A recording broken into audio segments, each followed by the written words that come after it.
안녕하세요. 밤라디오 민준에 오신 것을 환영합니다. 저는 40대 파란만장한 결혼 생활을 한 여자입니다. 남편과 시댁, 식구와 있었던 끔찍하고 황당하고 슬프면서 배꼽 빠지게 재밌는 이야기랍니다.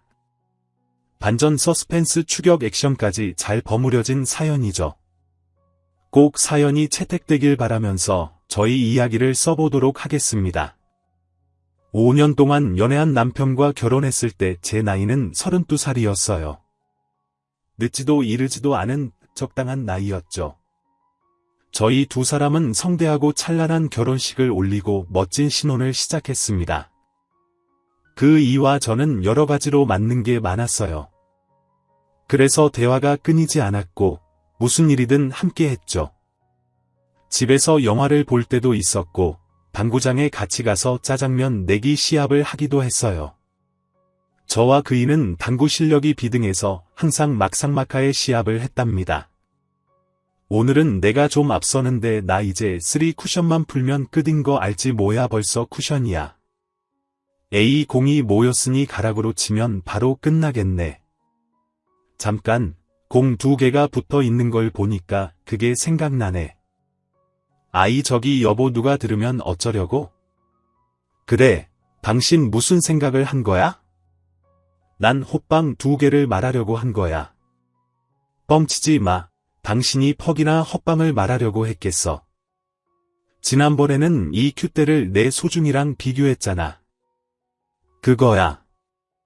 당신을 칭찬해 주려고 꺼낸 말이었잖아. 큐대보다 자기게 더 풍만하다고 말이야. 당신의 그런 색드립은 듣기에 민망하니까 그만 좀 해. 몸만 보이면 내 거랑 비교하니까 기분 이상하단 말이야. 같이 웃고 떠들 땐 언제고 이제 와서 나 혼자만 밝히는 여자로 만드네. 다시 큐대 손잡이를 잡아보니까 자기 것보다 훨씬 풍만하다.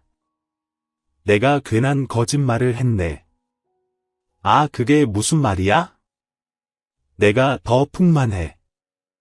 오늘 밤에 내가 확인시켜줘. 어머 정말이야. 그럼 오랜만에 당신과 뜨거운 밤 예약인 거야. 오랜만 여보, 우리 오늘 아침에도 그랬잖아. 아니다. 그래 뜨거운 밤 예약하자. 오늘 내가 얼마나 대단한 놈인지 다시 확인시켜주겠어. 그이와 저는 이렇게 농담을 주고받으며 뜨겁고도 야시시한 밤을 보냈습니다. 그이와 저는 여러 궁합이 잘 맞았는데 그 중에서도 밤에 사랑을 나누는 궁합이 최고였답니다. 저희 둘 다 불만 하나 없이 만족에 만족을 더했죠. 신혼생활을 6개월 정도 하면서 거의 매일 밤을 남편과 사랑을 나누었어요. 저희는 신혼을 길게 가지려고 이새는 계획이 없었습니다. 시댁에서도 친정에서도 저희 부부가 금실이 좋은 걸 알고 계셔서 실컷 즐기다가 느지막하게 아이를 낳아도 좋다고 하셨어요. 그래서 1년을 더 화끈하게 신혼을 보내고 나서 아이를 낳게 되었어요. 앞서 들으셔서 알겠지만 저희 부부가 금실이 좋아서 아기를 셋이나 낳았어요. 연년생으로 건강한 남매였죠. 저는 육아와 내조만을 하며 지내는데 지칠만 하면 남편이 도와줘서 수월하게 엄마 노릇을 할 수 있었어요. 정말이지 남편은 저희 운명 상대가 분명한 것 같았답니다. 애를 셋이나 낳았는데도 그 흔한 부부싸움을 한 번 하지 않았으니까요.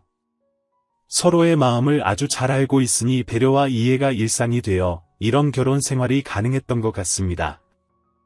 물론 남편과의 몸으로 하는 대화도 큰 몫을 했죠. 육아 스트레스가 아무리 심해도 그이와 뜨겁게 사랑을 나누고 나면 기분이 몹시 좋아졌답니다. 그런데 이런 저희의 희극 같은 인생이 비극으로 바뀌는데 정확히 1년이 걸렸습니다. 매일 저를 웃게 해주고 기쁘게 해준 남편이 자동차 접촉 사고를 당했는데 척추뼈를 다치게 되면서 하반신 마비가 오게 되었어요.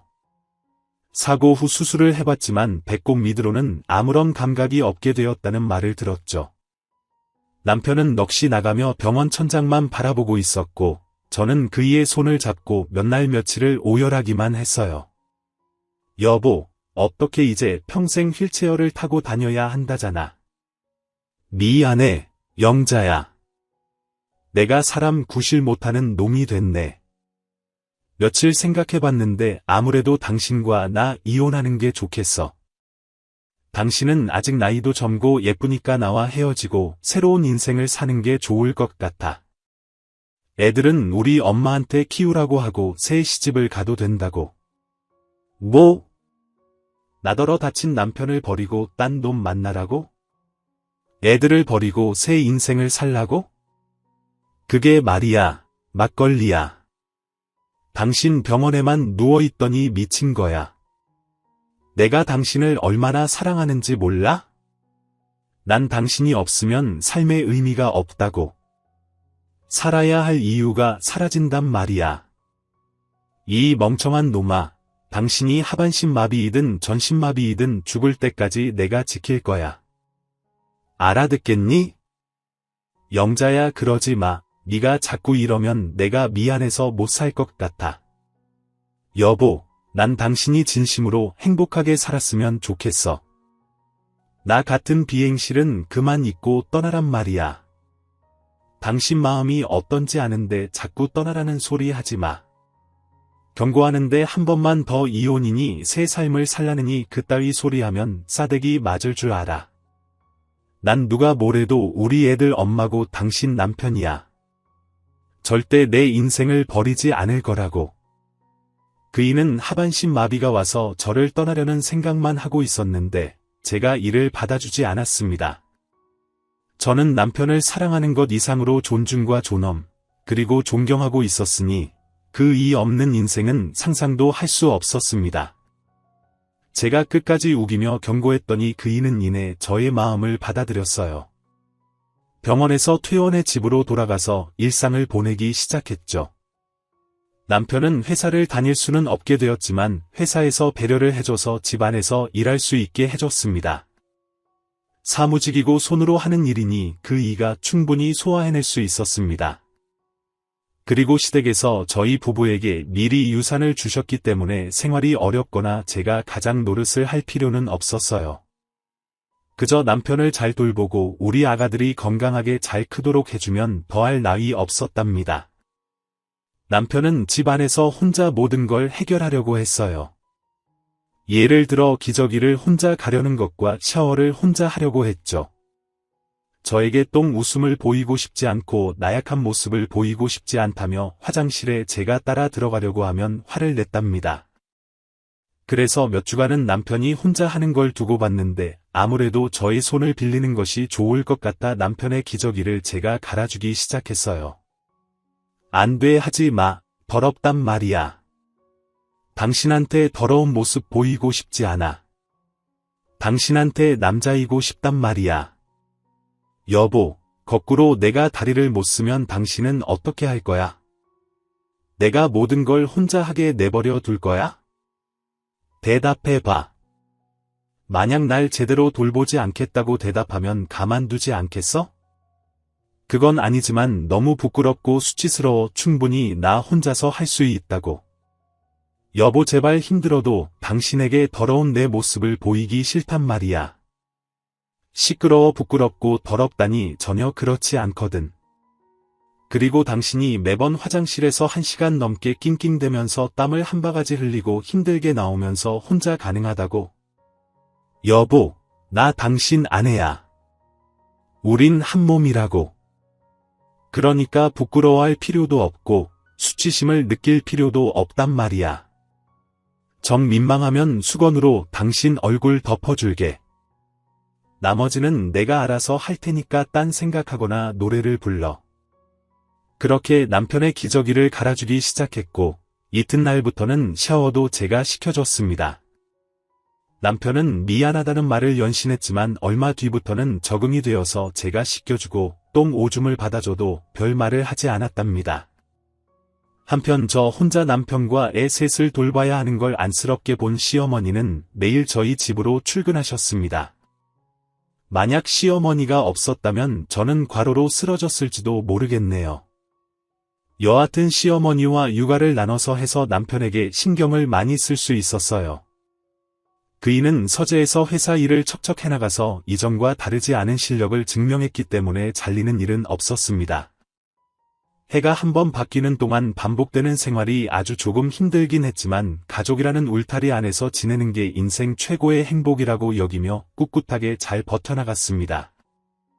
그렇게 별일 없이 잘 지내고 있었는데 시동생이 굿뉴스를 가지고 왔어요. 결혼할 여자를 데려왔다는 겁니다. 저희 식구들을 시댁으로 데려가려면 한바탕 전쟁을 치러야 하므로 시어머니가 예비 동서를 저희 집에서 만나기로 했어요. 이윽고 시부모님과 시동생, 그리고 예비 동서까지 다 모여서 식사를 하게 되었죠. 식사 준비는 시어머니가 혼자서 다 해주셨답니다. 저는 아이들을 안고 동서를 맞이했는데 첫인상이 많이 귀여워 보였어요. 까무잡잡하고 사투리를 쓰는 걸 보니 시골에서 살다가 올라온 것 같더라고요. 제 남편은 휠체어에 앉아 시동생 부부에게 축하한다 말하면서 자기가 왜 다쳤는지 동서에게 설명했습니다. 괜히 뒤에 가서 장애인 식구가 있는 걸 안 좋게 보고 결혼을 다시 생각할까봐 걱정이라면서 말이죠. 재수씨, 제가 교통사고로 이 꼴이 된 지 1년이 조금 넘었습니다. 저기, 노파심에서 하는 말인데 저 때문에 괜히 결혼을 다시 생각하는 일이 없었으면 합니다. 저는 집에서 노트북으로 일하는 직장인이에요. 밥벌이 잘하고 있는 데다 동생 놈에게 짐이 될 일은 없으니 괜한 생각하지 말아주세요. 시방 그게 무슨 말씀이에요? 요렇건 다친 분을 가볍게 보긴 하지만 절대 부정적인 시선으로 보지 않아요. 지 아버지도 사고로 다리 하나를 잃은 분이어라. 누구보다 아주버님과 형님의 마음을 잘 알 것이에요. 아, 아버님이 다리를 잃으셨군요. 안타까운 일이네요. 어쨌든 제 동생 좀 잘 부탁드립니다. 아니에요. 부탁은 지가 드려야죠. 이 촌년이 잘하는 게 하나 없고 눈치코치도 없음께 넓은 아량으로 보듬어 주셔요. 저희 식구들은 동서의 구수한 사투리에 껄껄 웃었습니다. 성격이 시원시원하고 긍정적인 게 아주 마음에 들었죠. 그래서 얼마 뒤 시부모님이 사돈 식구들과 상견례를 하고 결혼식 날짜를 잡았답니다. 저와 남편은 시동생과 동서를 위해 뭘 해줄지 고민을 하다가 그냥 현금으로 주기로 했어요. 필요한 게 있으면 알아서 사겠지 하는 생각으로 정성껏 할 수 있는 만큼의 돈을 건네줬답니다. 얼마 뒤 시동생 결혼식을 하게 되어 저희 식구들이 총출동했어요. 남편도 휠체어를 타고 가서 시동생을 크게 축하해줬답니다. 그렇게 한 식구가 더 늘어나면서 인생이 더 재밌어지기 시작했어요.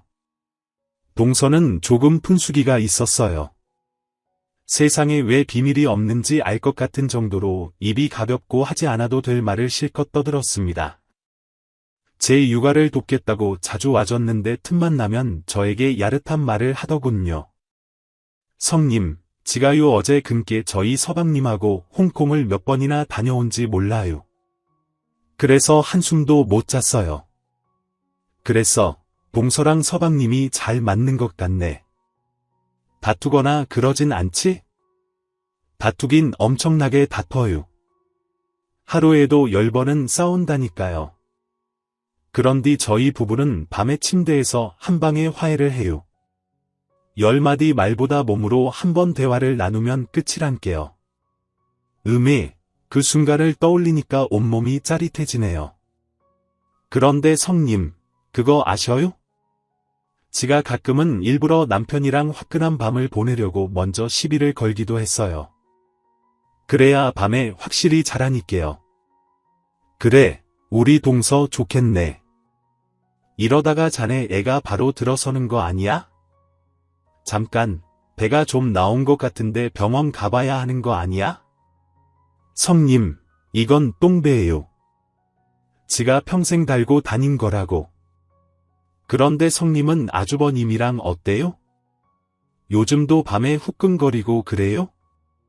동서는 제 남편이 하반신 마비인 걸 아는데도 도대체 이런 말을 왜 하는지 모르겠더군요.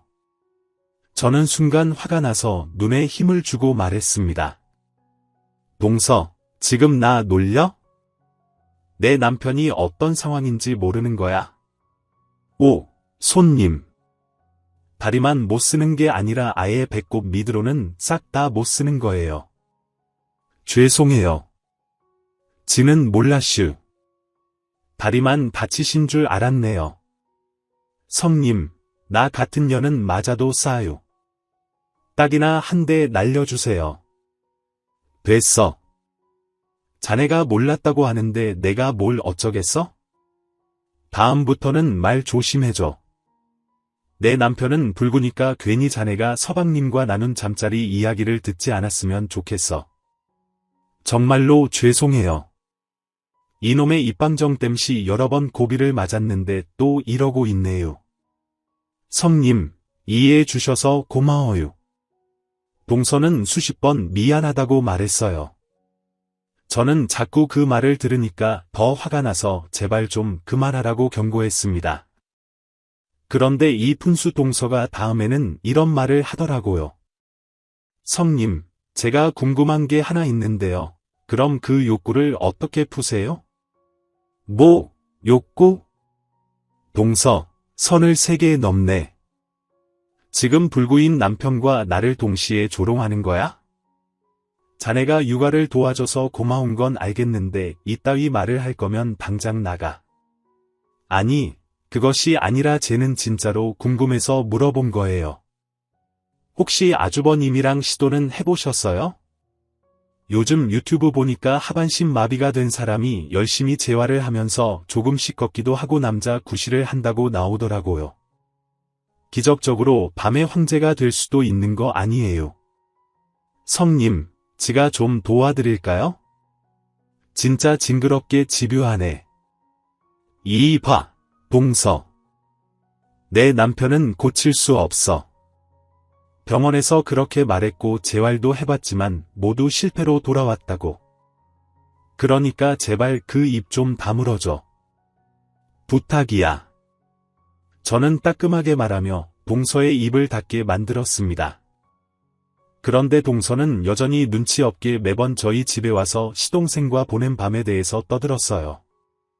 얼마나 좋았는지 세세히 알려주더라고요. 결국 저는 동서가 눈치 없이 떠들어대는 소리를 그냥 들어주기로 했습니다. 몇 번이나 경고했는데 들어먹지 않으니 어쩌겠어요? 그냥 그런 사람인가 보다 하고 받아들였답니다. 그런데 동서가 매번 자극적인 이야기를 들려주니 저도 모르게 동서 이야기에 몰입하고 말았어요. 성님, 어제는 말이에요. 지가 남편한테 손끝만 스쳤는데 그 애가 바로 들이댔어요. 우리 남편이 말하길 저한테 마법을 부리냐고 묻더라니까요. 손끝만 닿으면 글쎄 몸에서 반응을 한다나 어쩐다나. 그 저만 보면 안 달라서 환장을 해요. 어젯밤에도 잠 한숨 못 자고 손님 도와드리려고 왔어요. 동서, 진짜 마법이라도 부리는 거야. 우리 부부보다 훨씬 더 금실이 좋은 것 같네.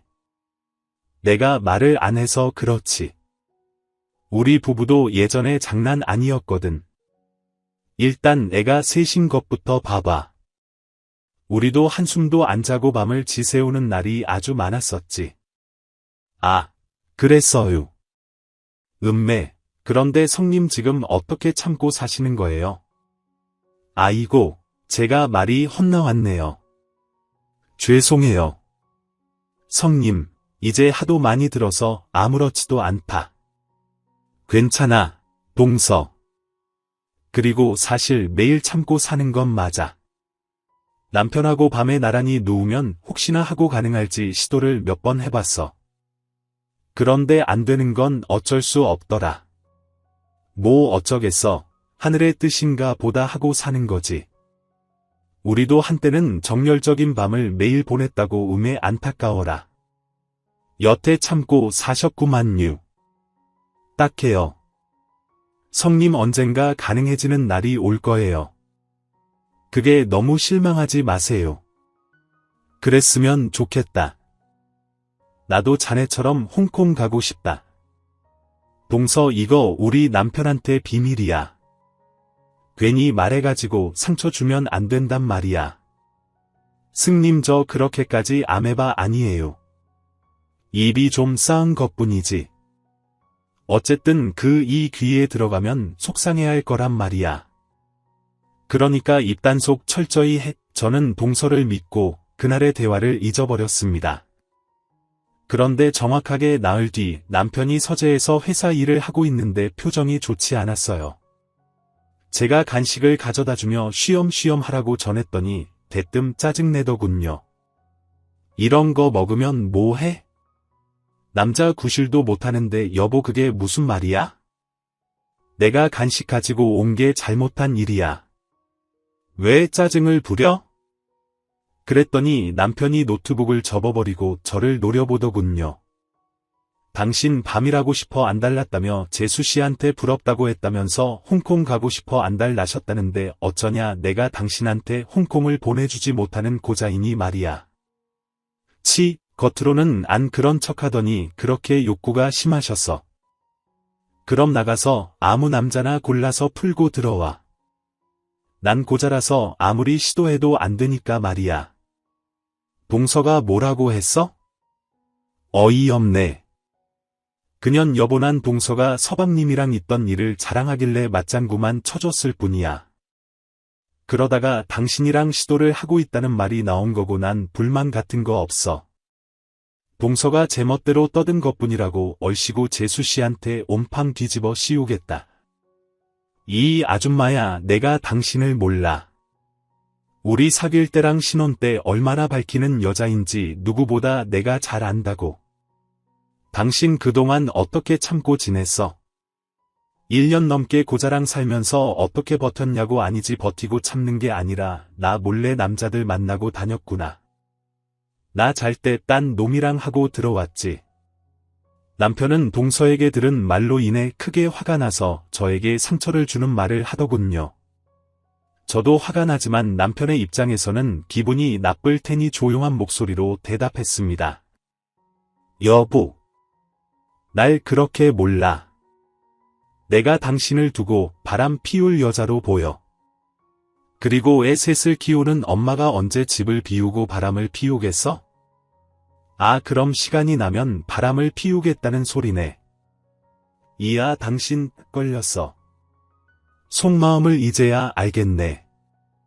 여보 그렇게 나가서 딴 놈이랑 그 짓거리 하고 싶으면 이혼 도장 찍고 나가. 아직 늦지 않았다고. 우리 애들은 우리 엄마가 잘 키워주실 테니까 새로운 인생 시작하라고. 남자 구실 잘하는 놈 만나서 말이야. 여보 지금 당신이 흥분해서 막말을 하는 것 같은데 나도 사람이야. 상처를 받는 똑같은 인간이란 말이야. 내가 확실하게 말할게. 난 당신을 떠날 생각이 하나도 없어. 평생 잠자리를 가지지 못해도 상관없다고 알아듣겠어. 제가 그 정도였으면 사과하고 그만해야 하는데 남편은 또다시 비아냥거리며 절 화나게 했습니다. 지랄하고 자빠졌네. 네가 평생 그 짓거리 안 하고 살 수 있다고. 야, 너 졸라 밝히는 년이잖아. 나랑 결혼했으니 망정이지. 싱글이었으면 아무나랑 모텔 들락거리는 걸레로 살았을걸. 당신 지금 말 다 했어. 그래 다 했다. 이 걸레녀나 저는 그의 막말에 눈물이 터져 나왔습니다. 불구가 되고 신경이 날카로워진 건 알고 있었지만 저에 대해 이렇게 미친 소리를 떠들어대니 꼴보기가 싫더군요. 다 때려치우고 떠나고 싶은 마음까지 들었습니다. 그래서 저는 세 남매를 데리고 친정으로 잠시 떠나기로 했습니다. 짐을 다 챙기고 그이에게 말했어요. 당신의 혀끝이 나와 아이들을 벼랑 끝으로 밀어낸 거야. 당신이 자초한 일이니 각오하는 게 좋을 거야. 뭐야? 애들을 왜 데리고 가려는 건데 내 새끼들은 두고 가. 아니 내 새끼들은 내가 키워. 당신이 내 아이들을 키울 입장이 돼. 당신이 그렇게 바라는 이혼하자고 각자 마음에 준비하고 도장 찍잔 말이야. 나한테 걸레라고 말하는 남자랑 더는 못 살아. 그렇게 통보했더니 남편은 휠체어의 바퀴를 움직여 현관으로 따라오더군요. 그이는 저에게 사과했습니다. 여보 가지 마. 내가 잘못했어. 내가 미친 소리를 했다고. 재수씨가 그런 말만 하지 않았어도 내가 이렇게까지 망가지지 않았을 텐데. 여보 내가 잘못했어. 지안이 날 떠나지 마. 당신 없으면 나 못 살아. 우리 애들이랑 계속 같이 살게 해줘. 아니 아내를 걸레 취급하는 놈이랑은 못 살아. 내 헌신과 희생을 무참히 짓밟고 모욕한 인간과는 살 수 없어. 이건 당신이 불구이고 아니고의 문제가 아니야. 물러서 꺼지란 말이야. 여보 순간 미친 거야. 내가 보통 사람과 다르니까 이해해줘. 제발 그이는 저를 향해 눈물을 흘리며 애원했지만 받아주지 않았습니다. 아이들을 데리고 집에서 나와버렸어요. 시댁의 소식을 전하지 않고 곧장 친정으로 떠났답니다. 친정 부모님은 집을 나온 저를 보시며 놀라긴 했지만 그동안 제가 많이 힘들었을 걸 아셨는지 왜 집을 나왔냐고 묻지 않으셨습니다. 그저 지내고 싶은 만큼 지내도 된다며 편하게 있으라고 하셨어요. 약 한 달 동안 친정에서 지내며 육아를 했고 남편과 이혼할 준비를 했습니다. 양육권만 제가 가지게 되면 합의 이혼을 할 생각이었죠. 그렇게 마음을 비우고 지내는데 시부모님은 저를 찾아오셨어요. 당신들의 아들을 한 번만 용서해 주면 안 되겠냐며 두 손을 모으고 사과하셨습니다. 하지만 이미 물을 엎질러졌고 상처가 깊어진 제 마음은 치유가 되지 않아 과감하게 칼같이 거절했답니다. 그런데 문제가 하나 있었으니 아이들이 아빠를 찾는다는 것이었습니다. 저에게 아빠 보러 언제 돌아가느냐고 시시때때로 묻더라고요. 앞으로 같이 살지 않는다고 말했더니 엉엉 울기도 했고 저한테 소리를 고래고래 지르기도 했답니다. 하지만 이건 역시 일시적일 거라 생각하고 마음을 굳게 먹었습니다. 완전히 남편을 지워버리기로 결심이 들어 홀로 남편이 있는 집으로 찾아갔어요. 초인종을 눌렀더니 아무 응답이 없어서 비밀번호를 누르고 현관문을 열고 들어갔습니다. 그런데 남편이 나쁜 짓을 했더라고요. 무슨 약을 먹었는지 의식이 없어서 구급차가 시급했어요. 119에 신고해서 바로 병원으로 옮겨져 위 세척을 했고 안정제와 주사를 맞으면서 위기를 넘기게 되었습니다. 귀인은 가족들 없이 혼자 사는 게 두려웠는지 극단적인 시도를 한 거예요. 2시간 뒤에 산소호흡기를 쓴 남편이 눈을 뜨며 제 얼굴을 보자 눈물을 흘리더군요. 미안해. 내가 다 미안해. 이 멍청한 놈아 그런 나쁜 짓을 왜 해? 나한테 상처 주고 떠나게 할 때는 언제고 무책임하게 이런 짓을 벌여 당신과 애들 없이 살 자신이 없어서. 미안해. 내가 다 잘못했어. 당신이 이런 짓을 하면 내가 못 떠날 거라 생각했어. 아니 여보 그냥 다비안을 떠나고 싶으면 그래도 돼. 난 신경 쓰지 마. 어떻게 신경을 안 써 날 나쁜 년 만들고 떠나려는 사람을 어떻게 신경 안 쓰냐고 저는 그 이의 눈물을 닦아주며 말했습니다. 다시 집으로 돌아갈 테니 2번 다시 저를 모욕하지 말라고 말이죠. 의심하거나 나쁜 말을 하면 언제든 떠나겠다고 경고했습니다. 이에 남편은 오열하며 고맙다고 소리쳤고 다시는 저에게 함부로 말하지 않겠다는 약속을 했답니다. 남편의 극단적인 시도 때문에 이혼은 무산이 되었고 다시 한 집에서 살게 되었습니다. 시어머니는 수십 번의 사과를 하며 당신 아들을 버리지 말라고 애원하셨고 시아버지는 남은 유산을 모두 넘겨줄 테니 이기적인 당신들의 소원을 들어달라고 하셨어요. 남편과 끝까지 함께 사는 것을 말이죠. 이 상황에서 남편과 이혼하면 안 될 것 같으니 알겠다고 대답하고 다시 잘 지내보기로 했답니다. 그이는 진심으로 반성하고 뉘우치며 말조심 행동 조심하더군요. 그런데 저희 두 사람에게 이런 큰 갈등을 안겨준 동서가 눈치 없이 찾아왔습니다. 저는 어처구니가 없어서 현관문을 열자마자 욕짓거리를 해줬습니다. 이 새치여 네가 여긴 왜 왔어? 남의 가정 퍼탁날 뻔한 년이 무슨 낯짝으로 여길 찾아와 성님 죄송해요 이놈의 주둥아리를 꿰매버리든지 해야겠어요. 사과드리려고 왔어요. 성님 아주버님 죄송해요. 동서 사과 안 받아.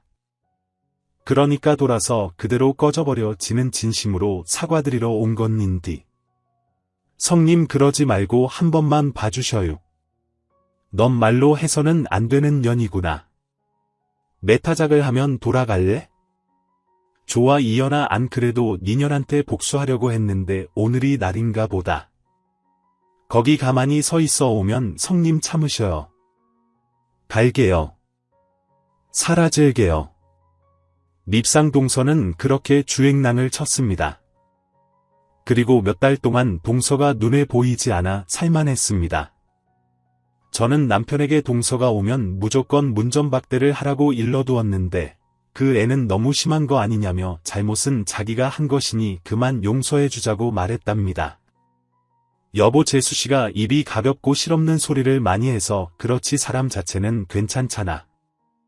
잘못은 내가 한 거니까 그만 봐주면 안 될까? 뭐 여보 저 셋이 현연만 아니었어도 당신과 내가 그런 위기를 겪지 않았을 거라고 괜히 착한 척하면서 그년을 받아주면 당신 그때는 진짜 끝이야. 알았어 재수씨 오면 무조건 문전박대하게 됐지. 그래서 동서는 저희 부부에게 없는 사람인 셈치고 인연을 끊고 지내기로 했습니다. 세월은 흐르고 큰아들이 초등학교 5학년이 되었고 작은 애들이 4학년 3학년이 되었어요. 저희 아이들은 아빠가 휠체어를 타는 사람이지만 멋진 아빠로 여겨줬어요. 마음씨가 참 착한 아이들이었죠. 더할 나위 없을 만큼 행복한 가정이었습니다. 몇 주 뒤 따사로운 햇살이 내리쬐는 한낮에 아이들과 놀이터에 나가려고 했어요. 남편은 서재에서 일을 하고 있어 혼자 집에 남기로 했죠. 저는 놀이터에 나가서 이웃집 학부모들과 아이들을 만나 즐거운 시간을 보냈습니다. 커피도 마셔가면서 말이죠. 날씨가 좋아서 기분도 한껏 들떠 있었는데 때마침 시어머니가 놀이터 근처에서 연락을 주셨어요. 당신이 오늘 저녁까지 아이들을 봐주겠다며 저에게 편한 시간을 보내라고 말이죠. 그래서 놀이터로 오시라고 했고 잠시 후 시어머니를 만났어요. 아이들은 오랜만에 시댁에 가서 늦게까지 놀기로 하고 놀이터에서 떠났답니다. 그래서 저는 혼자 집으로 돌아갔습니다. 현관 비밀번호를 누르고 들어가자 신발장에 못 보던 여자 구두가 있더군요. 분명히 제 것은 아니었습니다. 이게 누구의 것인지는 집 안으로 들어가 보면 알겠지만 괜히 까치발을 들고 조용히 들어갔어요. 이 웃고 남편의 서재 앞에 서서 누구와 대화하는지 들어봤습니다. 바로 제가 출입 금지시킨 동서의 목소리가 들렸습니다. 아주버님 우리가 매주 이렇게 몰래 만나는 걸 성님이 아시는 건 아니죠 그러며. 집사람이 알면 난리가 날 겁니다. 재수씨를 많이 미워하고 있는 거 아시잖아요. 게다가 제가 재수씨와 이런 짓을 하고 있는 걸 알면 바로 이혼당할 거예요. 미쳤다고 하면서 말입니다. 이놈의 주둥이가 문제죠. 벌써 7년이나 지났는데 아직까지 화가 안 풀려서 지를 안 보고 있으니 마음이 안 좋네요. 그래도 아주버님이랑 이렇게 단둘이 오붓한 시간을 보내니까 너무 좋네요. 그럼 시작해 볼까요? 아따 실하네요. 내 재수씨 덕분에 많이 좋아졌어요. 이제 집사람에게 슬슬 이야기를 꺼내야겠어요. 저와 재수씨가 그동안 무슨 관계를 맺어왔는지 말입니다. 아 좋다. 빨리 끝냅시다. 제 집사람이 오기 전에 얼른 끝내야 해요. 아이고 우리 아주버님 많이 고프셨나 보네. 역시 내 손끝을 스치니 아주버님도 남자 구실을 하게 됐네요. 지가 마법의 손이라고 아니슈. 그러게나 말입니다. 평생 고자로 살 줄 알았는데 재수씨가 날 고쳐줬어요. 고마워요. 앞으로도 매주 저를 봐주러 오셔야 해요. 아셨죠? 더 좋아져서 당당한 사나이가 되고 말 겁니다. 아주버님도 많이 밝히시는구먼요. 알았어요. 그럼 바로 시작합니다. 누우셔요. 자 뜨거우니까 참으세요. 두 사람의 대화를 듣자 부하가 치밀었습니다. 남성 기능이 돌아오지 않은 지 10년이나 지난 남편이 제 기능을 하는 것도 기가 막힌 노릇인데 매주 동서와 그 짓거리를 하고 있다는 걸 듣게 되니 피가 거꾸로 솟았습니다. 저는 오늘 동서와 남편을 되지게 패주고 이혼장 날리고 떠나기로 마음먹었어요. 이윽고 서대문을 발로 차서 열었답니다. 이런 발정난 짐승 새끼들아, 지금 뭐하는 짓이야? 그런데 제가 생각한 장면이 아니었습니다. 동서가 남편 등에 뜸을 떠주고 있더군요. 이게 뭐하는 짓인지 모르겠더군요. 두 사람 뭐하는 짓이야? 뜸을 떠 이거 하고 그 짓거리 하려는 거야. 여보 벌써 왔어. 그게 말이야. 사실은 변명하지 마. 다 들었으니까 당신이랑 동서가 무슨 짓을 해왔는지 다 알게 됐다고. 모 마누라 오기 전에 빨리 끝내야 한다고 아주 기가 찬다. 그래, 다 들었어. 여보 당신도 기쁘지. 뭐가 어째 고자인 놈이 남자고시 하게 된 걸 기쁘냐고 묻는 거야. 아니면 동서랑 그 짓거리를 해왔던 걸 자랑하는 거야. 왜 나랑은 안 돼도 인연이랑은 가능한가 보지. 여보 그게 무슨 말이야? 나랑 채수씨가 여보 뭔가 오해를 단단히 한 모양인데 우린 그런 사이 아니야. 성님 그동안 안녕하셨어요. 이 불청객이 싹 다 걸려버렸네요. 죄송해요. 그런데 저랑 아주버님은 아무런 사이가 아니에요. 단단히 오해하셨어요. 지가 이 시한 약물이랑 뜸을 가지고 와서 아주버님을 치료해주는 중이에요. 이게 민간요법이긴 하지만 제대로 먹혀들었어요. 두 사람은 뻔뻔하게 거짓말을 하더군요. 그래서 동서의 멱살을 잡고 싸대기를 한 대 날렸습니다. 인연 이거 아주 못쓰겠네. 허구한 날 서방님이랑 잠자리 한 자랑을 늘어놓더니 내 남편을 꼬셔. 왜 내 손끝이 스치니까 고자가 치료가 되디 아주 좋겠다. 이년아 불구를 고쳐놓은 희대의 걸레년이니까 성님 무슨 말씀을 그렇게 하신대요. 제가 성님과 아주버님을 위해 약초를 구하러 다녔어요. 우리 아버지의 친구분이 지리산의 명의로 소문이 나서 그분한테 가서 하반신 마비인 아주버님 이야기를 해드렸어요. 양다리를 고치는 게 어려우면 가운데 다리라도 고쳐달라고 말이죠. 그래야 성님도 아주버님도 더 나은 인생을 살 수 있을 것 같아서요. 그래서 그동안 성님 몰래 아주버님한테 약을 가져다 드리기도 하고 뜸과 침을 놓아드리기도 했슈. 아주버님은 점차 몸에 반응이 온다고 하셨고. 여보. 맞아. 재수씨는 나를 고쳐주려고 노력해 주셨어. 당신이 화낼까봐 말하지 않았는데 재수씨가 그동안 나에게 약초랑 뜸을 자주 주셨어. 그리고 7년 동안 치료한 나는 똥오줌이 마려운 걸 느끼게 됐어. 생식 기능이 돌아왔다고. 비록 걷지는 못하지만 이 정도면 대단한 성과란 말이야. 여보 이제 당신하고 같이 밤을 보낼 수 있을지도 모르겠어. 우리 시도해볼까? 저는 동서와 남편의 말을 듣고 아차 싶었습니다.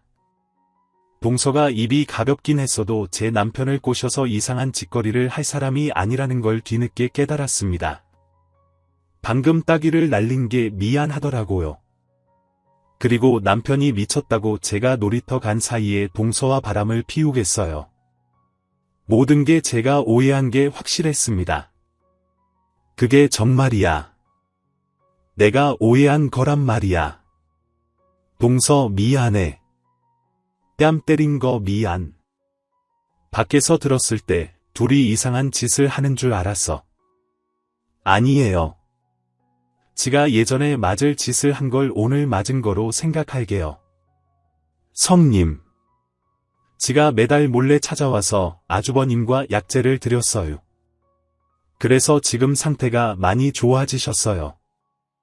그게 정말이야. 이제 남자 고시를 할 수 있는 거야. 저도 확신은 못해요. 이제 막 감각이 돌아오셨대요. 똥 매려온 거랑 오줌 매려온 게 느껴진대요. 그럼 그것도 가능하지 않겠슈. 저는 동서를 끌어안아줬습니다. 그동안 저 몰래 7년씩이나 고생하고 신경 써줘서 진심으로 고맙다고 말했죠. 동서 미안해. 내가 자네를 내쫓고 늘 미워하기만 했는데 이렇게 뒤에서 나 몰래 좋은 일을 해줘서 고맙네. 내 남편이 제 기능을 못해도 상관없어. 동서의 정성에 감동했으니 충분하다고 성님 고맙구만요. 그럼 지는 이만 가볼 테니 두 분이서 오붓한 시간을 보내셔요. 아주버님 파이팅. 재수씨 다음 주에 봬요. 이제 집사람이 알게 됐으니까 편한 시간에 오세요. 몰래 오지 않아도 된다고요. 그렇게 동서는 가방을 챙겨서 나갔습니다. 그리고 남편과 저 둘이 남았죠. 여보 그거 진짜야? 당신 남자 기능이 돌아왔다는 거 감각이 돌아오긴 했는데 아직은 무리겠지. 닥쳐. 무리는 무슨 무리? 오늘 애들 시어머니가 봐주기로 했어. 지금 이 집에는 당신과 나 둘밖에 없다고. 내가 10년 동안 허벅지 꼬집어가며 참아왔는데 오늘은 허벅지를 꼬집지 않을 거야. 오늘 밤 당신에게 받아야 할 사랑 10년치를 모두 돌려받겠다고. 여보. 잠깐만 우리 분위기도 잡고 그래야 하는 거 아니야. 지금 그딴 게 필요해서. 자그마치 10년이라고 동서 말 들어보니까 이제 제 기능이 된다며 당장 시작하겠어. 여보 이러지 마. 이러다 안 되면 당신이 실망만 할 거라고. 시간을 두고 노력해야지. 이렇게 막무가내로 덮치면 어떻게 올라. 이런 지저스 크라이스트. 내 몸이 돌아왔다. 난 남자다. 어머 이럴 수가. 놀라워. 어쩜 좋아. 10년 만에 깨어나다니. 여보 이리 와. 10년 동안 참았던 거 이제부터 내가 다 풀어줄게. 나는 살아있다. 그날 남편에게 이루어진 기적은 하룻밤을 꼴딱 새게 되었습니다. 저는 시어머니한테 연락해서 애들을 며칠 더 봐달라고 부탁드렸어요. 제 남편이 돌아왔다고 말씀드렸더니 감동하시면서 좋은 시간을 실컷 보내라고 일러주셨죠. 그이와 저는 3일 밤을 자지 않고 뜨거운 사랑을 나눴습니다. 정말이지 천국이 따로 없는 순간들이었답니다. 이후 저희 부부는 정상적인 부부 생활을 하며 지내게 되었고 동서가 매주 와서 비싼 약초를 줬습니다. 신만이가 지리산에서 직접 캔 약초를 정성을 다해 달린 것이라며 한 방울도 남기지 말고 먹으라고 했죠. 그이는 제가 보는 앞에서 매주 약을 먹고 뜸을 떠가면서 남자의 기능을 유지했답니다. 그런데 10년 만에 남자 기능이 돌아온 그이는 제가 심하게 달려들어 조금 힘들었나 봅니다. 어느 날 동서가 찾아와 약초 달인 물을 가져왔는데 마시지 않더라고요. 여보 뭐 해. 빨리 마셔. 뜸도 뜨고 하란 말이야. 빨리 하고 끝내야지. 그게 여보 오늘은 그냥 넘어가면 안 될까? 그동안 당신이 너무 달려들어서 회사 일이 밀렸어. 경건한 마음으로 일 좀 하게. 이번 달엔 건너뛰자. 퇴질래. 빨리 마셔라. 오늘 밤 날 실망시키면 애들 데리고 친정으로 도망가 버린다. 알았어. 먹을게. 하옵소서. 이 약물은 언제 먹어도 쓰네. 아주버님도 참 몸에 좋은 약이 쓴 법이잖아요. 그리고 매번 드시던 건데 왜 이리 엄살이실까? 그럼 오늘도 좋은 시간 보내세요. 성님 오늘 밤 어떻게 보냈는지 저한테 썰을 풀어주셔야 해요. 원래 남이 한 이야기가 더 재미있는 법이잖아요. 알겠어. 동서 오늘도 고마워. 그럼 다음 주에 또 보자. 성님 이제 그만 드셔도 돼요. 이제 충분하잖아요. 아니 더 세고 강해졌으면 좋겠어. 난 내 남편을 터미네이터로 만들 거야. 24시간 풀 가동이 가능하도록 말이야. 손님 대단하셔요. 그동안 어떻게 참아오셨대요. 알았어요. 계속해서 신마이한테 약초 부탁해 놓을게요. 그럼 다음 주에도 올게요. 애즈버님 성님 파이팅. 동서가 나가려고 하자 남편이 말했습니다. 재수씨 벌써 가시게요. 그러지 말고 저녁도 드시고 술도 한잔하고 천천히 가세요. 저 오늘은 진짜 회사 일이 밀려서 안 돼요. 도와주세요. 재수씨 지인은 성님 편이구만요. 그럼 오붓한 시간 보내세요. 그렇게 동서가 나가고 현관문이 닫히자 저는 남편의 휠체어를 안방으로 밀고 들어갔어요. 그이는 긴 한숨을 내쉬며 도살장에 끌려가는 소의 눈을 하고 있더군요. 여보 표정이 왜 그래? 나랑 하기 싫은 거야? 아니 그게 아니라 좀 적당히 했으면 해서 우리 어제도 하루 세 끼 밥 먹고 나면 침대로 갔잖아. 여보 나 살 엄청 많이 빠졌어. 그럼 오늘 밤은 화끈하게 보내고 내일 아침에 내가 보양식 차려줄게. 그럼 됐지 고민 해결됐으니까 얼른 시작하자고. 그래 좋다. 이왕 하는 거 이 오빠가 홍콩에 보내주마. 아니 전국 여행을 시켜주겠어. 각오해라. 마누라. 어머 당신 너무 터프해. 사랑해. 여보 저희는 그렇게 10년 동안 참아왔던 부부관계를 매일같이 풀었답니다. 이렇게 동서 덕분에 저희 인생은 새롭게 달라졌고 만족감도 매우 컸습니다. 저와 남편에게 갈등을 빚게 하고 이혼까지 하게 만들 뻔한 동서가 제대로 보답해줘서 매일 홍콩 가기 바쁘네요. 동서는 지금도 신만이한테 약초를 받고 있고 정성스럽게 달려서 제 남편에게 가져다주고 있습니다. 이러다간 나중에 남편이 두 다리로 걷는 날이 올지도 모른다는 희망을 가져보기도 합니다. 동서와 시동생 부부도 자식이 셋이나 있었는데 얼마 전에 넷째를 임신했다고 호들갑들 떨더라고요. 성님 저 넷째 가져슈. 이제 지가 형님보다 낫쭈. 자네가 나보다 낫다니. 나도 임신했는 걸 그게 진짜예요. 축하해요. 성님 내 덕에 매일 밤이 행복한 것도 모자라 넷째까지 보게 됐는데 뭐 없슈 뭐 뭘 줘야 하나 알았어. 자네 가지고 싶은 거 있으면 말해봐. 아주버님 앞에서 말씀드리기 좀 쑥스러운디. 그 성님이 얼마 전에 사셨다는 물침대가 갖고 싶구만요.